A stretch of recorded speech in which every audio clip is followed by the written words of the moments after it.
에라이 오늘 육평 어땠어? 벌써 영상 끌 거야? 아니, 그럼 안 돼, 얘들아. 물론 선생님이랑 우리 아이들 이번 유평이 이 지문이 뭐 어땠고 평가원이 무엇을 의도했고 그리고 평가원이 어떻게 너네들의 오독을 유발했고 너네들이 어떤 부분에서 매력적인 오답을 골랐고 이거와 비슷한 진한 기출이 뭐가 있고 하는 이런 내용들을 선생님이랑 문한별 해설 강의에서 다 같이 살펴볼 거야. 근데 내가 너라면 우선 지금 시험 끝난 지 몇 시간 안 됐거든. 내가 너라면 너무 궁금할 것 같은 거야. 아니 대체 이번 시험이 어땠어? 그래서 선생님이 지금 정답률 뭐 또 등급컷 이런 것도 나오기 전에 일단 냅다 찍어봅니다. 선생님이 생각하는 이번 시험은 전체적으로는 그래도 작년 수능과 좀 비슷하지 않았나 싶은 생각이 들고요. 아마 좀 우리 아이들이 어려움을 느꼈더라면 언매 선택자들 특히 언어를 풀 때 선택부터 푸는 친구들 되게 많잖아. 언어를 풀 때 시간 너무 많이 걸리지 않았어? 그 왜 언어 이렇게 문제 있을 때 비문학 지문이랑 있는 거 말고 여기 있는 기니디 문제. 거기서 시간 되게 오래 걸렸지. 그래서 나 언어 시간 이렇게 오래 걸리면 안 되는데 하고 생각하고 뒤로 넘겨가지고 매체를 그래 매체를 좀 빨리 풀어야겠다. 근데 매체에서도 너무 오래 걸리지 않았어? 그래서 전체적으로 선택부터 푼 친구들이 선택의 시간을 너무 많이 써서 공통해서 시간 안배가 조금 불편함을 겪은 친구들이 있지 않을까 싶은 생각이 들고요. 화작 같은 경우에도 약간 뭐랄까 문제의 유형은 딱 정해져 있어. 문제 유형은 평소와 다를 게 없었는데 선지에서 판단 요소들이 많아서 좀 하나하나 이렇게 찾는데 좀 뭐라고 해야 되지? 이렇게 표현 써도 되니? 귀찮다고 해야 되나? 그런 문제들이 많아서 아마 선택은 체감 난이도가 다른 때보다는 조금 체감 난이도가 높지 않았나 싶은 생각이 들고 그리고 그거에 비해 또 공통은 좀 평이했다 이렇게 이야기할 수 있을 것 같아. 특히 뭐 영역별로 조금 공통 이야기를 살펴보면 뭐 독서 같은 경우에는 알지 가나 세트가 되게 특이하지 않았어? 첫 번째 독서법은 뭐 독서로는 쉽게 나와. 사설 모의고사나 이런 데서는 우리 애기들 독서론 때문에 발목 잡히는 애들이 되게 많은데 실제 평가원은 독서론에서 문제를 막 되게 크리티컬하게 내진 않거든. 독서론은 아마 늘 그렇듯 평이하게 넘겼을 거고요. 4번에서 9번 가나 세트를 딱 풀려고 하는데 인문이 아니야? 그치? 법지문인데 가나 세트로 나왔잖아. 예비시. 28 예비 시행이 가나 지문을 약간 그런 법적인 지문 이런 걸로 출제를 했거든. 그래서 보면서 예비 시행의 냄새를 좀 내고 싶었나? 약간 이런 생각을 했어. 그렇게 하고 뒤에를 넘겼더니 과학 지문은 과학기술 지문 같은 경우에는 그래도 그렇게 어렵게 출제가 되지 않아서 우리 애들이 읽기가 굉장히 수월했을 거예요. 그리고 마지막 인문 지문 사람이 너무 많이 나와가지고 그지? 막 누구 나왔다가 누구 나왔다가 누구 나왔다가 누구 나왔다가 인물이 너무 많아.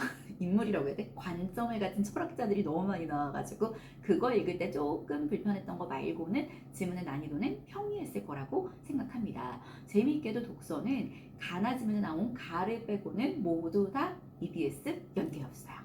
근데 마지막 지문의 인문 지문은 거의 수특 내용을 재구성한 정도로 쌤이 수특 페이지를 써놨으니까 한번 확인해봐 얘들아. 그래야지 우리가 9월 수능에도 어떻게 나오는지 확인할 수 있으니까 꼭 수특 페이지 한번 확인해보세요. 거의 지문 내용을 재구성한 정도와 유사하게 체감 난이도가 아주 높았을 겁니다. 그리고 나지문 뭐 가운데 있는 과학 지문 같은 경우는 마지막 단락 정도만 좀 연계 수소전지 그 마지막 단락 정도만 좀 부분 연계로 구현이 됐고 가나 지문에서는 가는 아까 이야기했듯이 비연계 나는 연계였었지. 네. 약간 요런 굉장히 EBS 독서의 체감 난이도가 높게 출제됐었다라고 이야기할 수 있을 것 같아. 근데 아무래도 글을 읽을 때는 그러니까 되게 EBS 독해가 잘 돼 있는 친구들은 글을 읽을 때 되게 크리티컬한 어려움이 없었을 거야. 근데 그거 알고 있어? 평가원이 EBS 연계를 많이 하면서 뇌는 오답 패턴들이 있어. 어떤 거냐면 우리 애들이 아는 지문이라고 생각하고 글을 이렇게 읽잖아. 그래서 키워드 위주로 통독하게 되면 틀리게 내는 약간 이런 구성의 선지를 되게 많이 사용하거든. 그래서 항상 지문을 읽을 때에도 선생님 계속 우리 애들한테 뭐라 그래? 끊어 읽어. 나 여기서 끊었는데 너 어디서 끊었어? 이거 몇 덩어리로 다녀? 만약에 시키잖아. 그래서 약간 의미 덩어리로 쪼개 읽는 연습 이런 것들이 좀 독서에서는 굉장히 필요한 훈련이다 라는 걸 이야기할 수 있겠네. 그럼 뭐 이번 유평을 통해서 우리가 가져가야 되는 방향성은 난 늘 그렇게 생각해. 얘들아 지금 양치기가 중요한 게 아니야. 그러니까 막 문제를 많이 풀고 막 이것저것 막 쌓아놓고 풀고 나쁜 습관만 몸에 들어. 그러니까 우리 애들이 해야 되는 건 가장 우선적으로는 우선 글을 제대로 읽어내는 연습. 그리고 그게 되고 나면 쌤이랑 뭐 신먹기출 원, 뭐 단일비 이런 강의에서 얘들아 이거 했을 때 뭐 생각해야 돼? 얘들아 1단락이 이러면 2단락에 어떤 내용이 나와야 돼? 지문이 이러면 어떤 문제, 어떤 매력적인 오답이 나오겠어? 이런 연습을 계속 했잖아. 그럼 평가원에 클리셰를 파악하는 연습을 하고 그리고 하나 더 EBS를 통해서 나의 어떤 배경 지식이라고 해야 하나? 이제는 EBS 연계가 좀 지문에서 많이 체감되게 나오니까 그런 연습들을 하는 거 필요할 거고 그리고 마지막으로 독서를 할 때에도 좀 끊어 읽는 과정들 이런 것들이 좀 필요하다라는 거 같이 가져가면 좋겠네. 그리고 문학 같은 경우에는 지문이 총 6개가 출제됐고요. 그 중에서 3개가 EBS 연계로 출제가 됐지. 그리고 뭐 민정선의 집을 보는 친구들은 알겠지만 또 마침 선생님이 며칠 전 토요일날 올렸던 딱 바로 우리가 지난주 토요일날 5분 문학이 올라가잖아. 지난주 토요일날 올라갔던 김진욱 전이 또 유평에서 만나게 되어서 아주 반가웠을 거라고 생각합니다. 네, 문학 같은 경우에는 EBS 연계로 출제됐던 작품이 지금 말한 김진옥전 그리고 동류가 기억나지? 그리고 역사 이렇게 현대시 이렇게 3편이 연계가 됐는데 동류가 같은 경우에는 약간 그렇게 출제가 된 것 같아. 이게 중략 앞부분은 EBS 비연계거든. 그리고 중략 뒷부분은 EBS 연계인데 약간 비연계에서 오독을 유발하는. 내 쌤이 이 시험 보면서 무슨 생각했냐면 되게 고전시가 그 문제가 이번 3편과 굉장히 유사하다는 생각을 했거든. 그래서 뭐 3편 고전시가랑 같이 놓고 보면 훨씬 더 도움이 되지 않을까 싶은 생각이 듭니다. 문학에서는 뭐 우리 아이들이 어려웠다? 뭐 시간이 오래 걸렸다? 라고 한다면 21번 문제 정도? 그 왜 그거 있잖아. 현대소설. 비연계로 나왔는데 뭐 외화, 내화 뭐 이렇게 해가지고 보기에서 그 3개 구분하는 약간 요것도 문제가 되게 어렵다기보다는 하나하나를 지문 가서 확인해야 돼서 시간이 오래 걸리는 이런 문제가 아니었을까 싶은 생각이 듭니다. 그리고 아까 화작이나 뭐 이 부분은 이야기하긴 했지만 화작은 뭐 유형은 정해져 있었지만 하나하나 따져야 되는 이런 것들이 좀 많았다라고 이야기할 수 있을 것 같고요. 언매 같은 경우에는 언어가 좀 시간이 많이 걸렸을 것이고 그리고 넘겨서 푼 매체도 우리 아이들의 좀 발목을 많이 잡았을 것이다 라고 생각을 합니다. 그렇게 이야기할 수 있을 것 같고요. 일단 전체적으로 시험지를 보면서 한번 같이 이야기를 또 조금만 더 얹어가 보도록 할게. 시험지에서는 또 쌤이 놓친 내가 좀 전에 총평할 때 이야기를 하지 않았던 뭐 그런 내용도 나올 수 있으니까 우선 1번에서 3번은 아까 평이했다 라고 이야기했었고 4번에서 9번 요 가나 세트에서 나가 EBS 연계로 출제가 됐었다 라고 이야기했었지. 보라색으로 해볼까? 네, 아마 우리 아이들이 좀 놓쳤으면 쌤 생각에는 8번 문제, 7번 문제 6, 7, 8번 요 세 문제가 조금 우리 아이들의 발목을 잡지 않았나 싶은 생각이 들거든. 쌤 특히 개인적으로 6번 문제에서 뭐 2번 선지나 뭐 4번 선지나 이런 거 되게 좋았다고 생각해. 왜냐면 내가 가나 지문을 읽을 때 꼭 나 지문을 읽을 때 가 지문과의 연결고리를 파악하면서 읽으란 이야기를 되게 많이 하잖아. 근데 지금 선지 구성을 살펴보면 6번 문제나 8번 문제 이 두 문제는 가나의 연결고리가 머릿속에 들어와 있지 않으면 문제를 풀 때 약간 오답을 고를 수 있어서 특히 8번 문제에 뭐 2번 선지라든지 4번 선지라든지 이런 것들은 나 지문을 읽을 때 가와의 연결고리를 생각하지 않으면 이게 왜? 이게 뭐 때문에 이거랑 관련되는 거야? 라고 생각할 가능성이 되게 높았거든. 쌤이 불러준 매력적인 오답, 8번에 2번이나 4번을 골라서 틀렸던 친구들의 경우에는 가나 지문을 읽을 때, 특히 나를 읽을 때 반드시 가와의 연결고리를 파악하면서 읽는 연습을 하는 게 되게 필요할 것 같아. 그리고 7번 문제 같은 경우에도 쌤 개인적으로 되게 좋은 문제라고 생각을 했거든. 왜냐면 이 지문에서 왜 단락 있었던 단락 기억나니? 어느 단락이었냐면 나의 1, 2, 3단락 지문이었었지. 3단락 지문에서 상황이 2개로 쪼개졌었잖아. 그래서 첫 번째 상황이 있었고 뭐 지금 한번 읽어볼게. 보이려나 우리 애들? 여기 살펴보면 임차인이 임차물을 사용할 권리가 소멸했거나 아니면 임차인의 경제력이 충분하면 이라는 상황이 2가지로 쪼개져서 예를 들어서 설명을 해준단 말이야. 그래서 이 첫 번째 예시가 첫 번째 상황, 권리 소멸과 관련된 상황이고 두 번째 상황이 또한이라고 하면서 경제력이 충분한 거랑 관련된 상황인데 우리 아이들이 부분을 뭉쳐 읽은 거야. 그러니까 몇 번 문제를 풀 때? 7번 문제를 풀 때 1번 선지에 나와 있는 경제력이 충분하면이라는 워딩을 어쨌든 봤거든. 그러니까 1번이라고 고르거나 아니면 워딩에서 권리라는 워딩을 봤거든. 그러니까 3번 선지에 나와 있는 뭐 권리가 법률 이런 나와 있는 3번으로 골라서 선생님 생각에는 7번에 1번이나 3번 선지를 고른 친구들이 꽤 있지 않았을까 싶은 생각이 들어. 자기가 만약에 7번에 1번을 골라서 틀린 친구라면 글 읽을 때 계속 쪼개 읽어줘.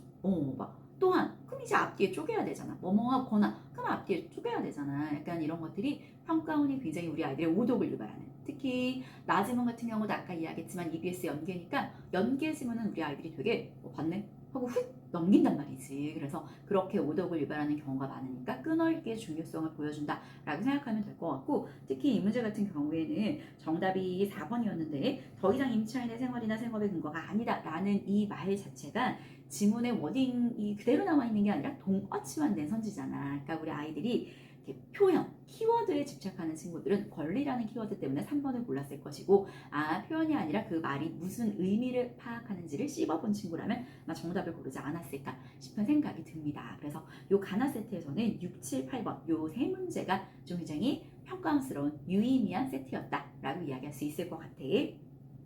그리고 쌤이랑 10에서 13번 세트 같은 경우에는 그래도 좀 평이하지 않았어? 쌤이 되게 재밌다고 생각했던 거는 이 지문에서 한번 단락 좀 표시해볼까? 1달러, 2달러, 3달러, 4달러. 3단락에 살펴보면 여기에서 반응을 몇 개 이야기하냐면, 하지만 뭐 높은 독성물이나 위험성이 있다라고 하면서 추출 방식, 수소의 추출 방식으로 전기분해, 광분해, 열분해 세 가지를 이야기하잖아. 그러면서 각 방식에서는 암모니아 분해 반응이 일어나는데 라고 이야기했기 때문에 이 암모니아 분해 반응, 다른 말로 바꾸면 암모니아가 분해되어서 질소와 수소기체를 생성하는 이 반응 같은 경우에는 좀 전에 언급한 전기분해, 광분해, 열분해 이 세 가지에서 모두 사용되는 방식이란 말이지. 왜냐하면 암모니아 분해 반응은 이 세 가지 모두에 걸리는 부분과 전체의 관계를 우리 아이들이 오독하면 몇 번을 틀릴 수 있었냐면 10번에 뭐 3번 선지라든지 12번에 1번 선지라든지 10번에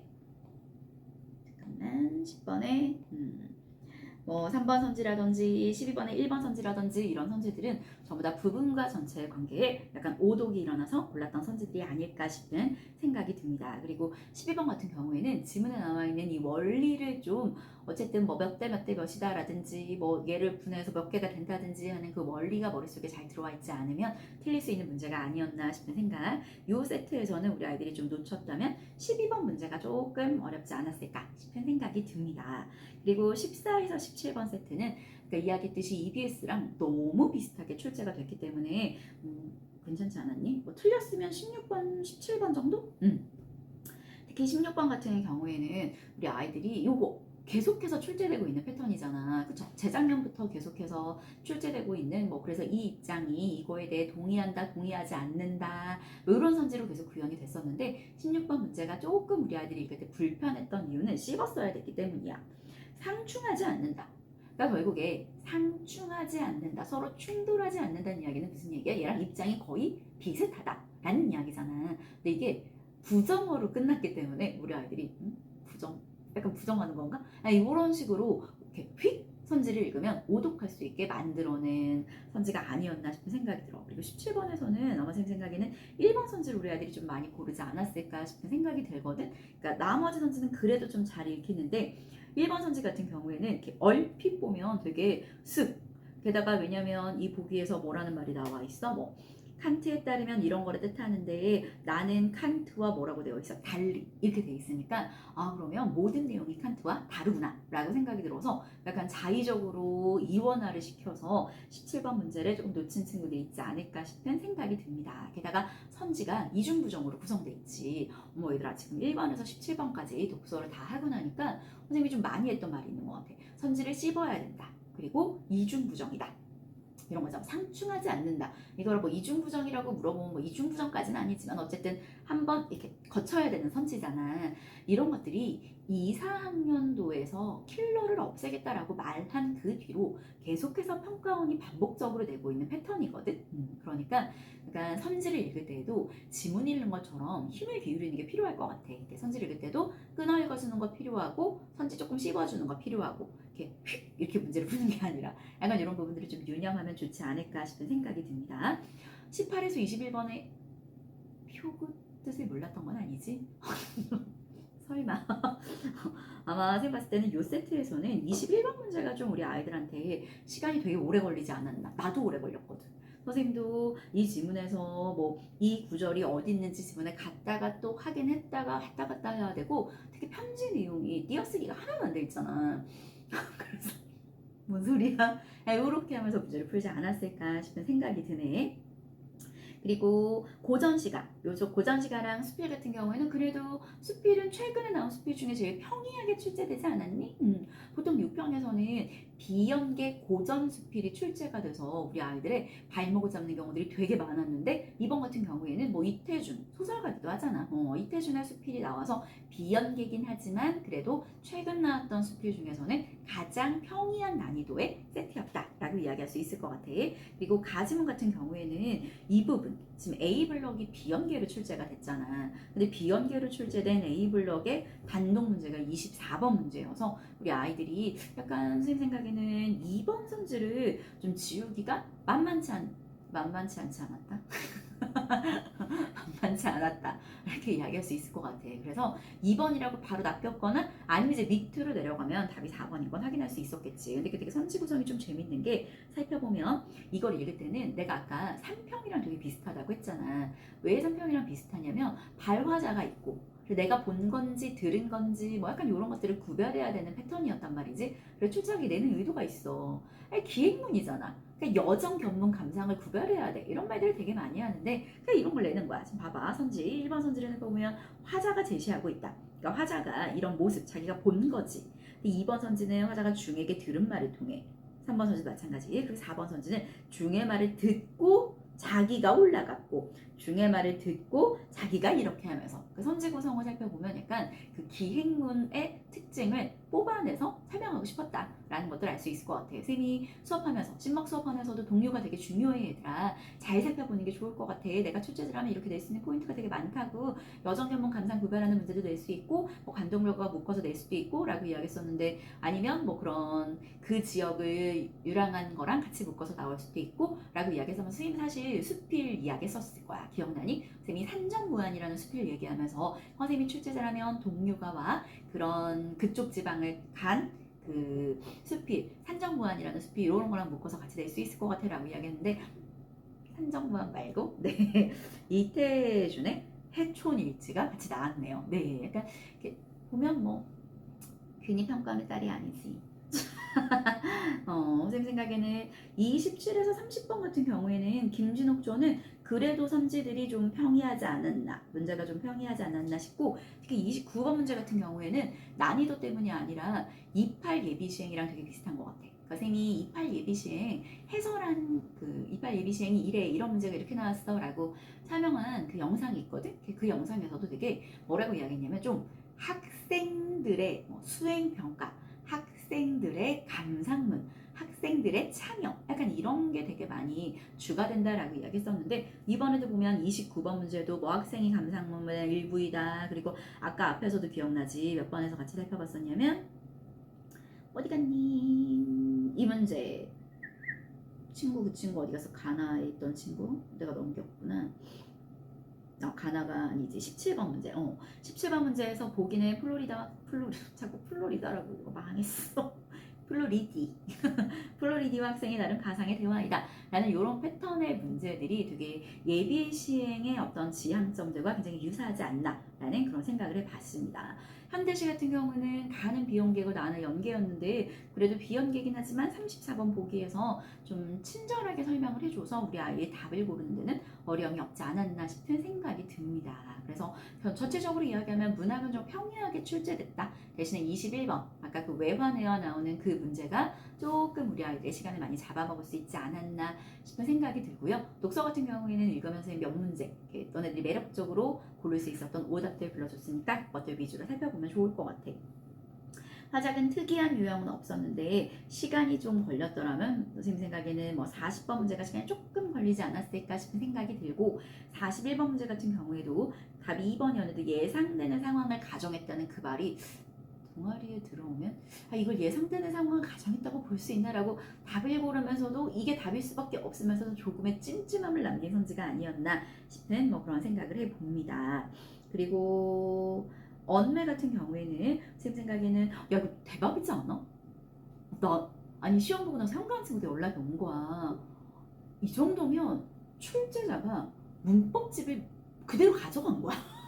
아니 문법집에 있는 예시, 내가 중요하다고 말했던 거, 내가 출제자라면 이르다 가지고 낼 거야. 이르다 같은 경우에는 낼 수 있는 게 너무 많잖아. 동음이요. 의미 가지고도 구현시킬 수가 있고 그 아이 가지고 불규칙 활용이랑 묶어가지고도 구현시킬 수 있고 라고 하면서 막 이야기했던 내용도 기억나지, 그치? 그게 그대로 나왔어.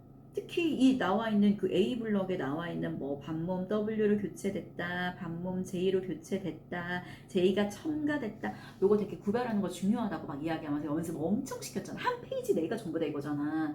그러면서 나와 있었던 이 2번 선지, 36번의 2번 선지도 너무 냈던 거랑 비슷하지, 그치? 뭐 36번의 5번 선지는 말할 필요도 없을 거고. 뿌듯했다.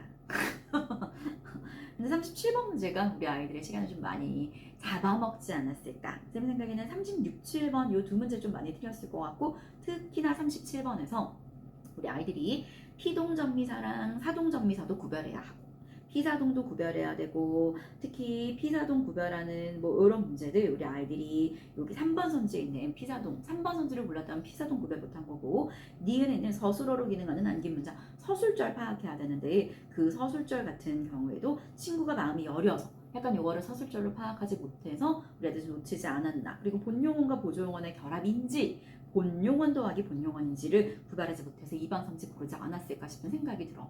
특히 피사동 구별하는 것도 약간 단독으로도 원래 구현되던 선지고, 그리고 서술절 같은 경우에도 약간 안긴 문장 단독으로 원래 구현되던 선지잖아. 그러니까 이런 좀 킬러 개념이라고 해야 되나? 애들 많이 틀리는 거를 세 개를 묶어서 그걸 또 기억, 니은, 디귿으로 쪼개서 그걸 또 실현됐는지 안 됐는지를 예시에 적용해서 이렇게 풀어야 돼서 아마 37번이 되게 우리 아들한테 크리티컬한 문제가 아니었나 싶은 생각이 듭니다.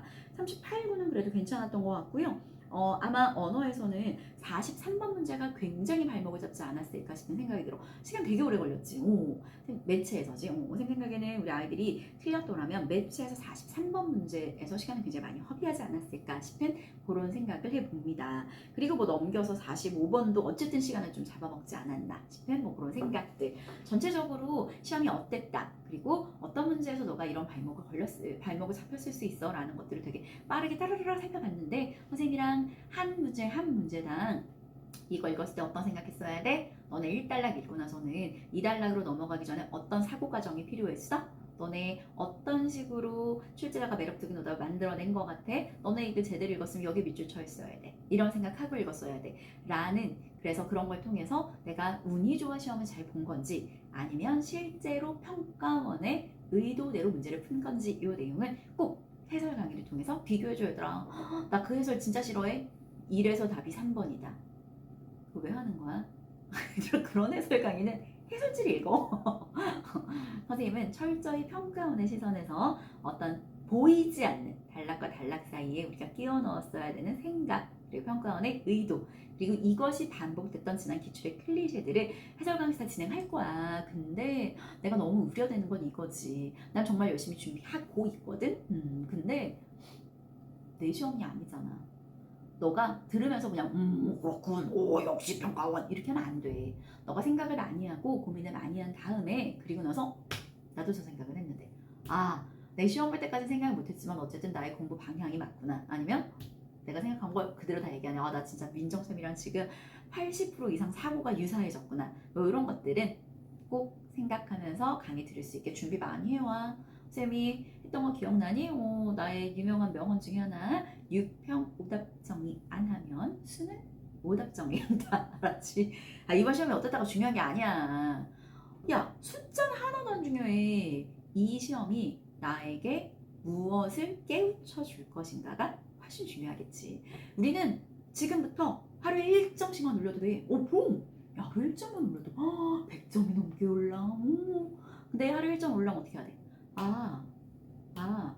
깨달아야 오르거든. 점수는 그럴 때 올라. 실수를 교정하거나 몰랐던 걸 깨닫거나 그런 과정이 여러분에게 될 거라고 생각합니다. 저도 여러분의 그 길 함께 할 거고요. 선생님이 푼 시험지, 밑줄은 어쨌든 궁금하잖아. 비교해보고 싶잖아. 그래서 선생님 푼 시험지도 같이 첨부하도록 할게요. 얘들아 너무 고생했어. 안녕.